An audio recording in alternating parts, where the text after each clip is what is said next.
তা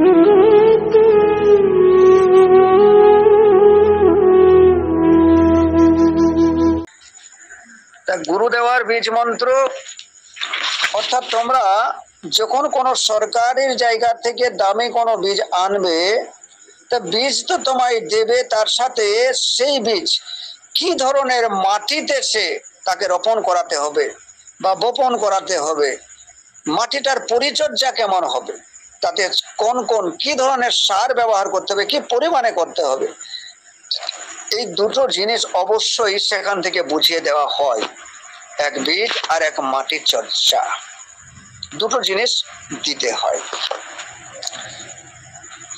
আর তার সাথে আরো একটা জিনিস যেটা থাকে সেটা হচ্ছে নজরদারি, ছায়ার মতো লেগে থাকা, তাকে ভুলে না যাওয়া, নিয়মিত জল দেওয়া, নিয়মিত মাটিটাকে আলগা করে দেওয়া, নিয়মিত পোকা লেগেছে কিনা ছায়ার মতো লেগে থাকে, তাহলে সে তার ফসল পায়। এবার এসো বীজ মন্ত্রে। অন্নময় শরীর, প্রাণময় শরীর, মনোময় শরীর, বিজ্ঞানময় শরীর, আনন্দময় শরীর। তোমরা পাঁচটা শরীরের কথা শুনেছ, কিংবা পাঁচটা কোষের নাম তোমরা শুনেছ। কোষ বা শরীর, অসংখ্য কোষ দিয়েই তো শরীর গঠিত হয়। অন্নময় কোষও বলতে পারো, অন্নময় কোষ, প্রাণময় কোষ, মনোময় কোষ, বিজ্ঞানময় কোষ এবং আনন্দময় কোষ। তা অন্নময় কোষ, যে কোষ অন্ন খেয়ে খেয়ে গঠিত হয়, অন্যের উপর নির্ভর করে গঠিত হয়েছে, এটাকে অন্নময় কোষ বা অন্নময় শরীর বলা হয়। অন্ন হইতে, অন্ন মানে খাদ্য, খাদ্য খাবারের উপর নির্ভর করে আমাদের ছোট্টখানি শিশু থেকে আজ এত বড় আমাদের দেহটা আমরা পেয়েছি। আর আছে প্রাণময় কোষ। প্রাণময় কোষ যা বাতাসের সঙ্গে নিযুক্ত, 5 মিনিট বাতাস নাই তো প্রাণ নাই, প্রাণ সম্পূর্ণ সম্পৃক্ত হয়ে আছে বাতাসের সাথে। তোমাদেরকে দিয়েছি খাদ্যের সঙ্গে কি যাবে, কি পুশ করতে হবে খাদ্যের সাথে, কারণ খাদ্যের সাথে একে যদি সেখানে পুশ করা যায়, তাহলে ওই খাদ্য তো তোমার বডি গঠন করবে। অন্নময় কোষ, প্রত্যেকটা কোষ গঠন করার খাদ্য তো গুরুত্বপূর্ণ ভূমিকা রাখে, আর ওই খাদ্যের সঙ্গে তোমাদের গুরুত্বপূর্ণ ইসমে আজম গিয়েছে। প্রত্যেকটা কোষকে, প্রত্যেকটা শরীরকে সে পবিত্র করে বরকতময় করে তুলবে। তার সঙ্গে তোমাদেরকে দিয়েছি বাতাসের সাথে, যেটা প্রাণময় কোষ, তোমার প্রাণকে উজ্জীবিত করবে, প্রাণের স্পন্দন, প্রাণের শক্তি, প্রাণের ঊর্জা শক্তিকে বাড়িয়ে তুলবে। কেন বাড়িয়ে তুলবে? শ্বাস যার যত ধীরে চলে, জানবে তার প্রাণের ঊর্জা শক্তি তত বেশি। যার শরীর যত দুর্বল হয়ে যায়, তার প্রাণের শক্তি তত দুর্বল, তার প্রাণ তত দ্রুত পড়া ওঠা করে, পড়ে ওঠে দ্রুত। তা তোমরা যখন বাতাসের সঙ্গে গুরুচির দেওয়ার ওই বীজের প্রতিস্মরণ থাকবে, তখন তোমাদের শ্বাস, যেটা সাধারণভাবে একটা পূর্ণাঙ্গ মানুষের 16 থেকে 18 বার পরে, সেটাই তখন দেখবে যে ধীরে ধীরে ওটা মিনিটে 12, 10, মিনিটে 8 এমন পর্যন্ত পড়ছে। আর যার যত শ্বাস কম ব্যবহার হয়, তার তত আয়ু শক্তি বৃদ্ধি পায়। তোমরা দেখবে একটা ছাগলের বাচ্চা কোলে করে নিয়ে দেখবে সে কত দ্রুত শ্বাস ফেলে, তার আয়ু কত, বড় জোর 7-8 বছর। তোমরা দেখবে কচ্ছপ, যদি কখনো সুযোগ হয়, একটা কচ্ছপ 200 থেকে 250 বছর বাঁচে, মিনিটে মাত্র 4 থেকে 6 বার তার শ্বাস করে। এগুলো বিজ্ঞান দ্বারাই প্রমাণিত। যার শ্বাস যত দ্রুত পড়ে, তার আয়ু তত ক্ষীণ, তার শরীরের ঊর্জা শক্তিও তত কম। তা যখন তোমরা এরকমের গুরুচির দেওয়া ওই বীজের ওপরে তোমাদের ভক্তি থাকবে, ওই বীজ তোমরা পালনেরত থাকবা, এ যেন ইসমে আজম যেন প্রত্যেকটা দমের মধ্যে যখন চলবে, তখন প্রাণের ঊর্জা শক্তি বৃদ্ধি পাবে। আর এই বাতাসের ঊর্জা শক্তির মধ্যে, এই প্রাণের ঊর্জা শক্তির মধ্যেই আল্লাহ নিহিত, আল্লাহর রাজ নিহিত। প্রত্যেকটা মুহূর্তে সে প্রবেশ করছে, প্রত্যেকটা মুহূর্তে সে দমেই তোমার সঙ্গে কানেকশন রেখেছে।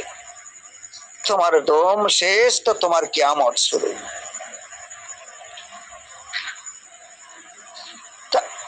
এই যে অন্নময় কোষ, প্রাণময় কোষ, দুইজনকে উজ্জীবিত করার জন্য, পবিত্র করার জন্য, দীর্ঘায়ু করার জন্য, তাদের হিম্মত বাড়িয়ে দেওয়ার জন্য দুই মন্ত্র। তোমাদেরকে বলা হলো ছায়ার কথা। ছায়ার প্রতি নজর রেখো, তার প্রতি অমর্যাদা করবে না, অবহেলা করবে না। এটা কি? যে তোমাকে মাটি রোপণ করতে বলো, মাটি কি তোমার প্রাণ, তোমার অন্নময় কোষের পরিচর্যা। আর তোমার এখানে যে জীবনী শক্তি হিসাবে যে প্রাণ, তা তোমার বীজ।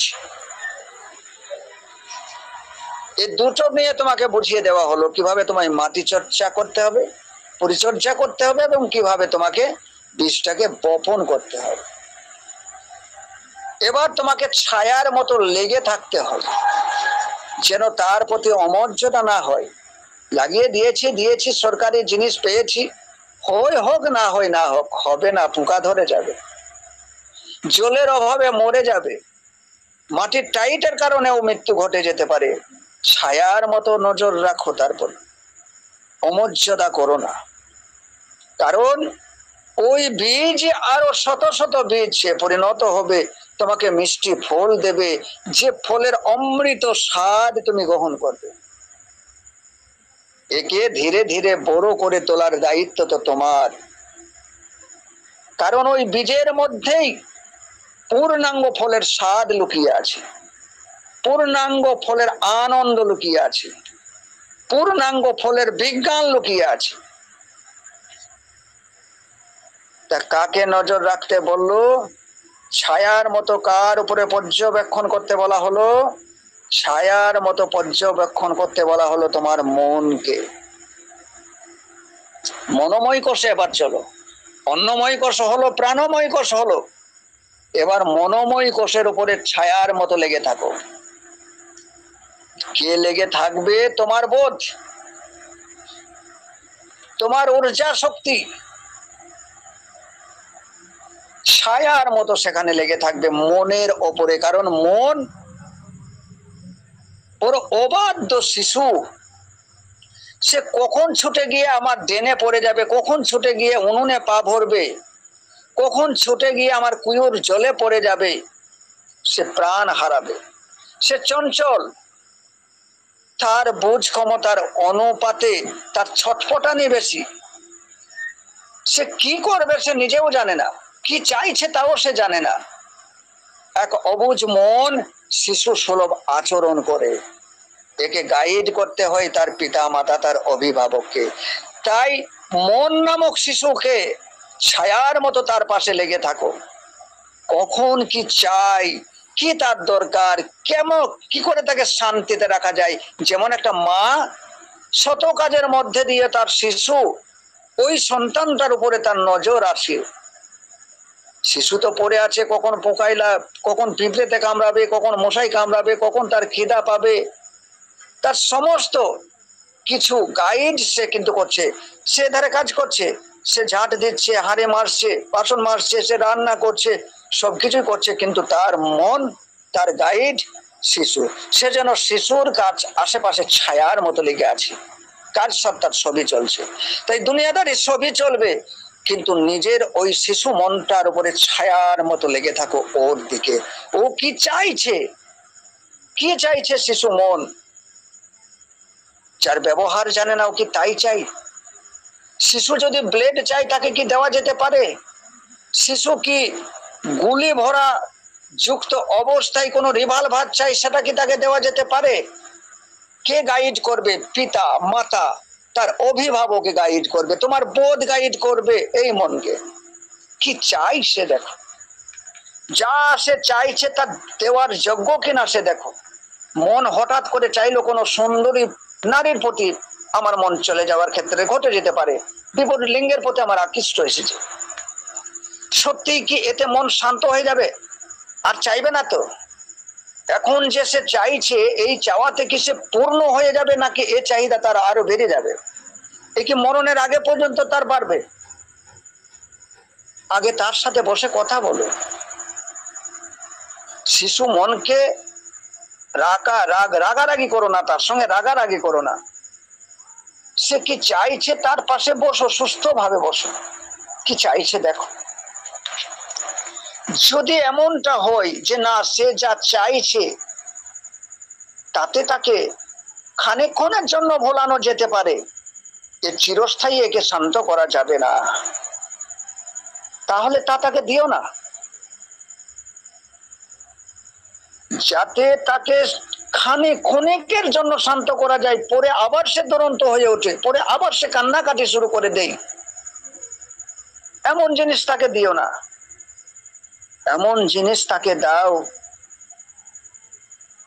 প্রকৃত অর্থে যা সে চাইছে, এবং যা পেলে আর সে চাইবে না।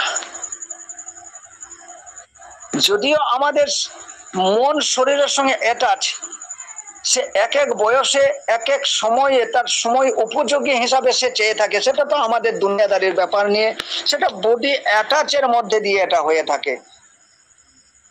যেমন শিশু মন একরকম চেয়েছে, কেউ সে কখনো ক্রিকেটের খেলনা কখনো খেলনা চেয়েছে, কখনো ক্রিকেট ব্যাট বল চেয়েছে, আবার ইয়ং অবস্থায় এসে বিপরীত লিঙ্গকে চেয়েছে, আবার আরো একটু বড় হয়ে এসে বাচ্চার পিতামাতা হতে চেয়েছে, আর একটু বড় হয়ে তাদের কাছ থেকে আরো আবার নাতিপুতির নানা নাতি হতে চেয়েছে।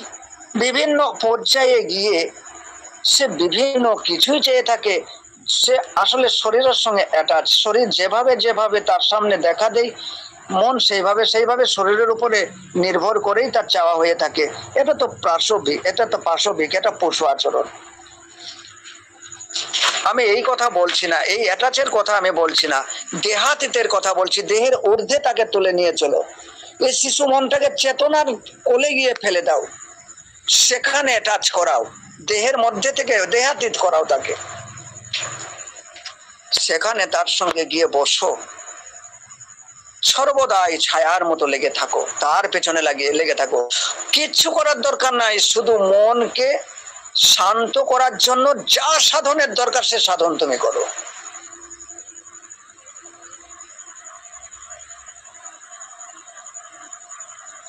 এবং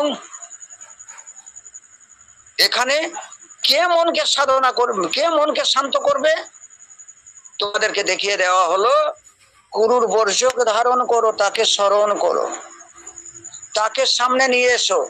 গুরু বর্জক সামনে নিয়ে আসা হলো। গুরু বর্জক কি? গুরু বর্জক কি? গুরু বর্জক, গুরু তো বোধ, আর বর্জক হচ্ছে তার প্রেমময় রূপ।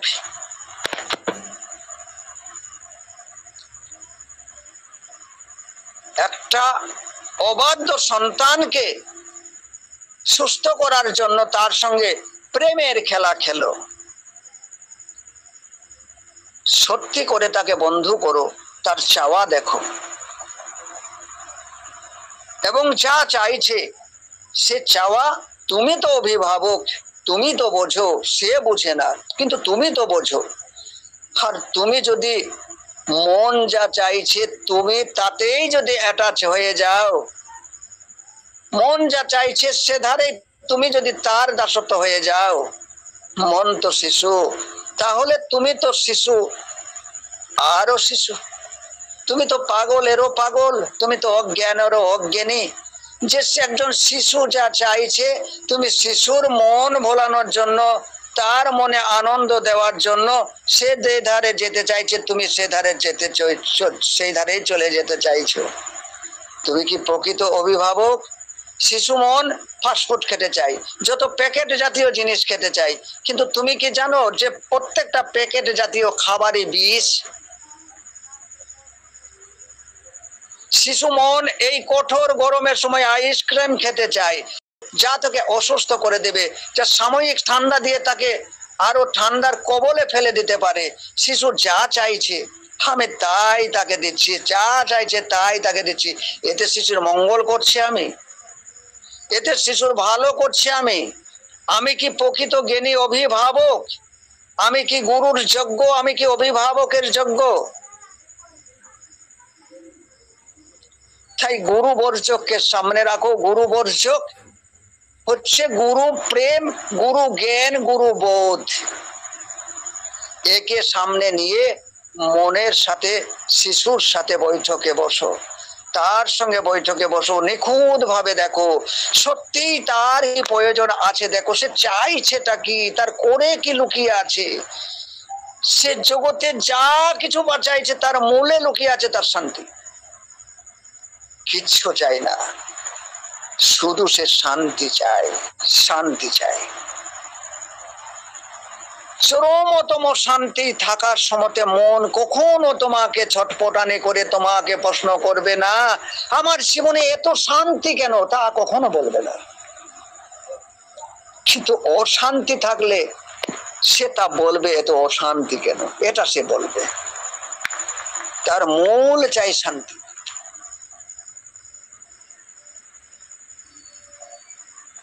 আমরা যার মধ্যে শান্তি খুঁজতে চাইছি তাতে শান্তি নাই গো।